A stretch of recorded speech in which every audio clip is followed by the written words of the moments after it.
मुसलमान जिसको एक बीमारी कभी नहीं हो सकती थी, सबसे ज्यादा गोली बिक रही है ज़ैनेक्स की पाकिस्तान में। डिप्रेशन, मोमिन को कैसे डिप्रेशन हो सकता है? अल्लाह वाले को कैसे डिप्रेशन हो सकता है? तुमने तो पहाड़ जमीन एक कर दिए, माजी का रेफरेंस है तुम्हारा, तुम कैसे घबरा गए आगे से? तुम्हें क्यों मायूसी हो गई? डाउट कहां से आ गई? जबकि पहला जुमला अल्लाह कुरान में कहता है इंसान और बंदे का ताल्लुक कायम ज़ालिकल किताबु ला रैब फीह से होता है। हम कैसे शक में आ गए? अगरचे वो बहुत आगे निकल गया है, अगरचे मद्दे मुकाबिल बहुत आगे निकल गया है, तो जिंदगी इन्हीं चीजों का नाम है बेटा। लोग तुझसे आगे चले जाएंगे, लोग तुझे पीछे छोड़ जाएंगे, क्योंकि तेरे पास वसाइल नहीं होंगे, तेरे पास असबाब नहीं होंगे, तेरे पास वो शोहरत नहीं होगी, वो तलक्की बिल कबूल नहीं होगी, लोग तुझे अब मानते नहीं होंगे, तेरा सिक्का बिकता नहीं होगा, तू लोगों की धड़कन नहीं होगा, तू किसी का एहसास नहीं होगा और किसी की फिक्र नहीं होगा। इन लम्हात में और इन वादियों में लीडर पैदा होता है, इन लम्हात में और इन घाटियों के अंदर एक इमाम और क़यादत जन्म लेती है, और इन्हीं औकात के अंदर एक रूह अपनी एक्सीलेंस को अटैच करने के लिए एक अहद उठाती है, एक अज़म बनाती है, एक कसद बनाता है, इरादा करता है, और उस इरादे को एक अमल की शक्ल इख्तियार करता है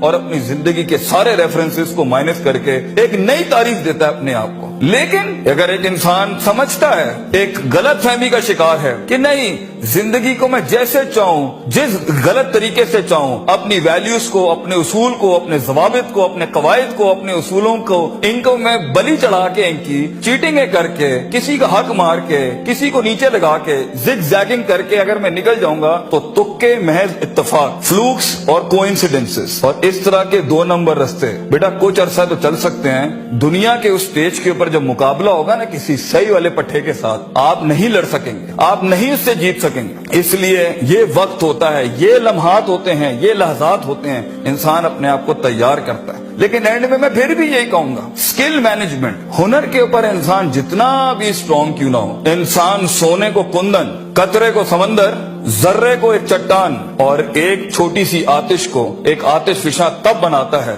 जब उसके अंदर वो कलेजा, वो जिगर हो, परसिस्टेंट रहने का, पेशेंट रहने का, साबिर रहने का, कंसिस्टेंट रहने का, कांस्टेंट रहने का, मुस्तकिल मिजाज रहने का, इस्तकलाल रहने का, कि I keep falling down and I keep moving forward, I keep falling down and I keep falling, I keep moving forward. He strikes his way in those storms that are meant to nail him down. तो ये सबर के बगैर ये सफर नहीं हो सकता, ये सबर के बगैर, ये तहम्मुल के बगैर, इन इत्मीनान और इनके बगैर वो सुकून नहीं मिल सकता। वरना स्ट्रेस मार देगा, एंग्जाइटी मार देगी, जेलसी मार देगी, तकब्बुर मार देगा, हसद मार देगा, हिक़्द मार देगा, ये सारी चीजें गिरा देंगी। वो जो तेरे उस दर्द को और तेरी सिस्कियों को और तेरी उन तकलीफों को नहीं समझ सकेंगे। बेटा इसको सुकूत लाना अपने अंदर, मुंह को खामोशी दो और कलेजे को आवाज दो अपनी परफॉर्मेंस के साथ, अमल के साथ, कंसिस्टेंसी के साथ, तफक्कुर के साथ, तफक्कुर फिर शरा के साथ, अल्लाह के दीन में तफक्कुर, तफक्कुर फिर नास, लोगों के अंदर आप तफक्कुर करें, तफक्कुर फिल कौन, अल्लाह की कायनात में तफक्कुर करें, तदब्बुर करें।